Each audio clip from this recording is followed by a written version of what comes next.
Isa sa mga kinakaharap na problema ng bawat mamamayan na gumagamit ng isang sasakyan sa loob ng kalsada ay ang pagtaas ng presyo ng gasolina. Lalo na kung isa ito sa mga pangunahing ginagamit sa paglalakbay sa loob ng syudad mula pagpasok hanggang sa pag-uwi, maging pati sa ibang pangbagay. Kaya naman sa pagkakataong ito ay malalaman natin ang isa pang modelo ng brand na Toyota Motor Philippines na kung saan hindi lamang matibay at matipid, ito ay may panalo ring specs and features mula sa external hanggang sa internal. At ayan ang alamin natin kasama ng kabuuang presyo nito. Ang modelong ito na siguradong magagamit ng kahit na sino sa pang-araw-araw na gamit dahil sa pagkakaroon nito ng malinis na emisyon ay hindi rin nakasama sa mga car number coding dito sa bansa. Kaya naman kung gusto mo makabili ng perpektong sasakyan na magagamit mo sa araw-araw, tsak na makakatulong sa iyong video nito. Pero bago yun, syempre kung bago ka pa lamang po dito sa akin channel, baka naman kaibigan po naman like, subscribe button pati ng notification bell para naman update lagi sa mga video na gagawin ko pa. Alright, simulan na natin to!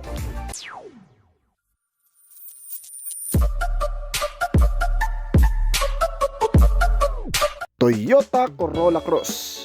Ang Toyota Corolla Cross ay dumating na ngayon taon sa Philippine automotive market na may tatlong klaseng variant na pagpipilian na pare-parehong may mga hybrid capability power na ibinase sa isang Toyota Corolla Altis.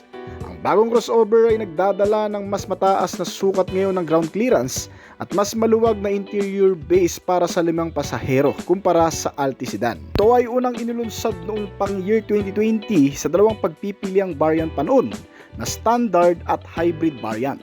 Paglipas ng panahon ay tumindi pa ang pagkahumaling ng mga mamimiling Pilipino sa mga hybrid engine na sasakyan.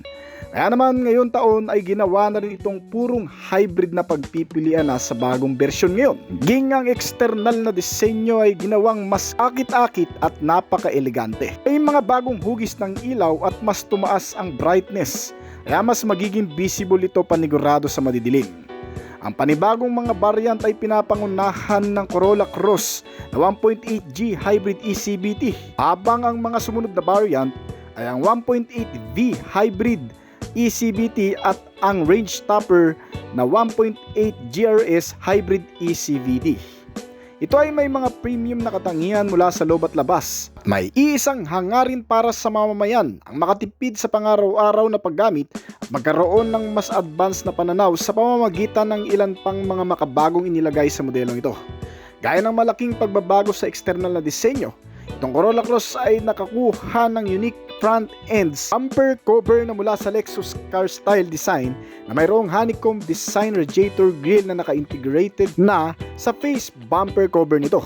Inilagay din ang 2 air vent na nakahiwalay sa bawat gilid at lower fog lamp para sa dagdag na stash at visibility. Itong Toyota Corolla Cross ay ang entry ng brand para sa SUV crossover segment dito sa bansa. Meron itong mga matte black finish sa bawat gilid kabilang ang mga nakalagay sa front and rear fender at wheel arch garnish.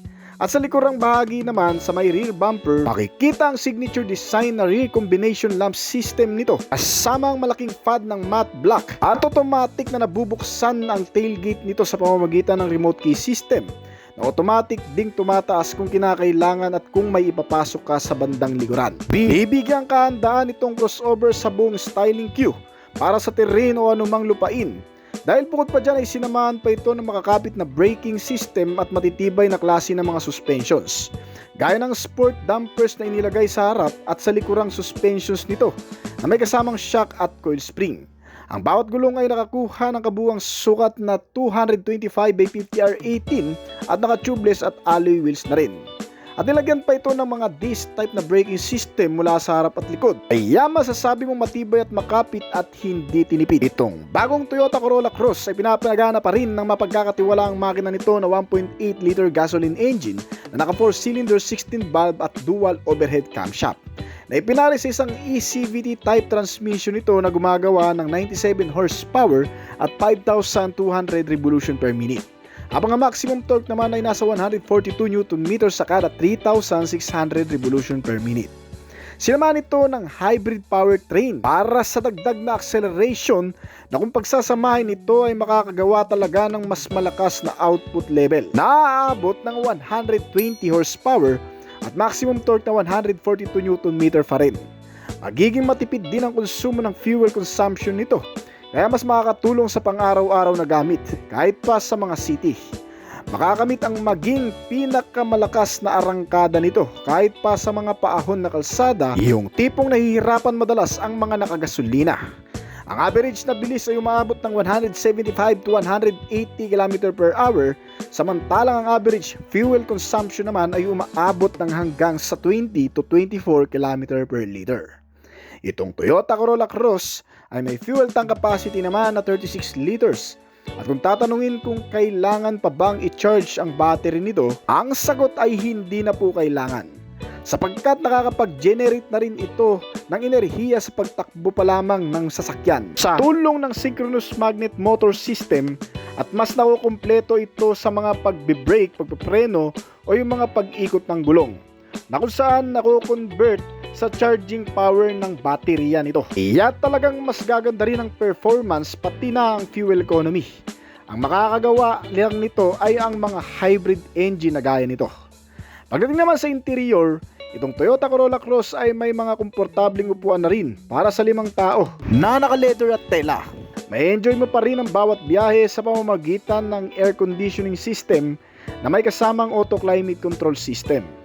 Nilagyan ng mga bottle and cup holder kasama ang USB port socket at accessories power outlet para sa koneksyon ng mga gadget, lalo pat sinamahan pa ito ng wireless charging system upang sa ganun ay ilalapag mo na lamang din ang cellphone dito ay magcha-charge na. Isa pa sa highlight nitong modelo ay pagkakaroon din ito ng driving mode system. Kaya nga sa hybrid system nito, kinakailangan din ng mga mood o mga power outlet na siyang magbibigay ng lakas at performance sa makina nito kung saan mo man ito pwedeng paandarin. Kagaya na lamang ng Eco Power Mode at EV Power Mode System. Ang Eco at Power Mode System ay ang nabibigay daan upang mas mag-contribute ng consumption ng gasolina kumpara sa electricity. Samantalang ang EV mode nito ay ang full hybrid electronically power na ang gumagana, aliban sa fuel na minimal lang ang nagagamit. Kaya naman kung halimbawa na lang ay paubos na ang gasolina, pwede mo na itong i-convert into electric power para nang sa ganun ay makatipid ka na sa mga pagkonsumo nito. Speaking sa bilis, wala namang pinagkaiba halos ang takbo nito, lalo na kung parehong sa maluluwag mo na kalsada pagaganahin. At mapunta naman tayo sa ilan pang amenity na makikita natin sa loob nito. Sinamahan ito ng maraming entertainment at communication, gaya ng pagkakaroon nito ng malaking TV screen na may sukat na 10-inch size display, di touchscreen pa, na may kasamang Apple CarPlay at Android Auto na rin. Mas pinababilis din ang komunikasyon at accessibility sa pamamagitan ng Bluetooth, USB and auxiliary input na inilagay dito. At mayroon din itong 6 na kasamang speaker mula sa mga pintuan nito maging sa likurang bahagi. At ang meter panel gauge naman nito ay ang maganda ring kapartner habang nagmamaneho, sapagkat ibinibigay nito lahat ng mga kinakailangang impormasyon kabilang ang ilang maintenance recommendation, mga notifikasyon at sign pati na ang orasan. Dito mo rin makikita ang paglipat ng driving mode system at iba pang function. Medyo upgraded na rin ito kasi parang TV screen na lamang din ito kung titingnan. Kasama ang engine check warning, digital clock at marami pang iba na makikita mo talaga dito ng malinaw. Pagdating naman sa safety features, itong Toyota Corolla Cross ay nilagyan din ng napakaraming safety sense ng brand para makatulong sa mga hindi inaasahang disgrasya o aksidente na magaganap sa loob ng kalsada na hindi natin madalas na inaasahan. Gaya ng pagkabangga, makabangga, makaatras, makasagi at kung ano paman. At tulong ng mga makabagong Toyota Safety Sense gaya ng Lane Tracing Assistant, Pre-Collision Warning, Blind Spot Monitoring, Rear Cross Traffic Alert, Parking Sensor at marami pang iba ay sinisiguro nitong ligtas at maayos ang bawat pagmamaneho sa loob at labas ng kalsada, maging pati sa parkingan. Ang Lane Tracing Assistant na safety features nito ay nagpapanatili sa sasakyan sa loob ng linya ng kalsada, kasama ang speed sensing door lock nito na nagbibigay ng automatic na pagsara ng pintuan sa oras na malimutan natin. Nilagyan din ito ng Rear Cross Traffic Alert para sa mga pagpapaatras upang wala tayong maatrasan o mabangga sa likuran habang tayo ay nagpapaatras, lalo na kung sa parkingan. Sinamahan pa ito ng blind spot monitoring system na nagpapagana ng automatic brake Kapag biglang huminto ang sasakyan sa harapan, makikita ang mga sign at signal nito sa may side mirror natin. Ang bagong Toyota Corolla Cross ay nakakuha rin ng 360 camera o around view monitor sa ibang term, kung saan makikita ang buong paligid nitong sasakyan sa screen monitor nito. Sa loob nito, gamit ang camera sa bawat gilid sa harap at likod na nagmo-monitor ng buong labas ng sasakyan. Lagyan ito ng mga parking sensor sa harap at likod para mapanatili ang maayos na pagpapark lalo na sa masisikip na parkingan. Nilagyan pa ito ng front and rear camera kaya makakasiguro ang bawat pag-abante at pag-atras nito. At pa dyan, kasama sa ilan pang mga particular safety sense nitong modelo ay ang pagkakaroon nito ng mga airbag sa driver and passenger seats, naman ng curtain at knee airbags kasama ang mga seatbelt sa bawat upuan at iba pang mga sensor gaya ng crash sensor, front and side impact beams, vehicle stability control system at marami pang iba. May additional safety features din ito para sa brake na tinatawag na ABS o anti-lock braking system, kasama ang brake assist at electronic brake force distribution na tumutulong naman sa maayos na paggamit ng preno. Meron din itong tinatawag na child safety lock system na kung saan ay hindi basta-bastang mabubuksan ng mga bata nating kasama ang mga pintuan nitong sasakyan once na nakakapit ang child safety locks nito. Dali na rin ang mga traffic o mga biglang paghinto-hinto sa kalsada, lalo pat naka-electric parking brake na rin ito.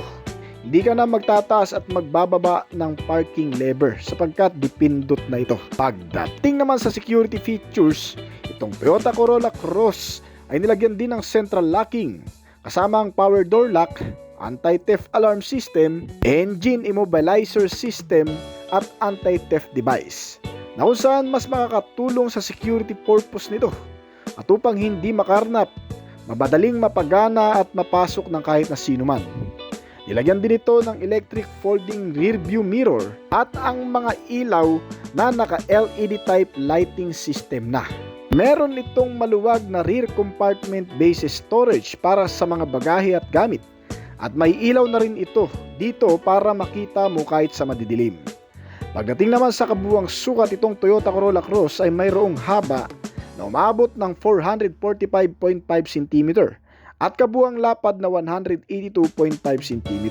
Ang taas nitong modelo ay may sukat na 162 cm at may 5 seating capacity na nagkakahalaga ng 1,498,000 pesos mula sa pinakamababang uri hanggang sa pinakamataas na variant nito na umaabot ng 1,917,000 pesos dito sa bansa. Well, kung nagustuhan nyo ang topic natin ngayon, baka pwedeng pa-click ng like button at pa-comment na rin ang inyong opinion sa ibaba pagkatapos ng video nito. Bago po tayo magtapos ay nais ko po muna magpasalamat sa mga patuloy na sumusuporta, tumatangkilik at nag-aabang palagi sa mga video na ina-upload natin dito sa ating channel. Maraming salamat po at shoutout po sa inyo guys. Kaya kung bago pa lamang po dito sa aking channel, baka naman kaibigan po din mo click yung subscribe button pati na ang notification bell para naman ma-update lagi sa mga video na gagawin ko pa.